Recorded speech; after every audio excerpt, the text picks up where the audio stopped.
Hi guys, I'm gonna speak about vowels. What is vowels? vowels ها چیا هستن بچه ها؟ 5 تا ما vowels در زبان انگلیسی داریم. vowels means حروف صدادار. A, E, O, U, then I. ببین بچه ها، وقتی که ما بخوایم تو جملات از اون استفاده کنیم I have an apple. چرا گفتم an؟ چون که حرف اول کلمه اپل با چی شروع شده؟ با واولز ها. I have an eggs. من تخم مرغ دارم.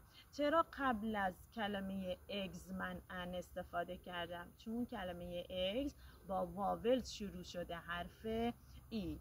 I have an orange.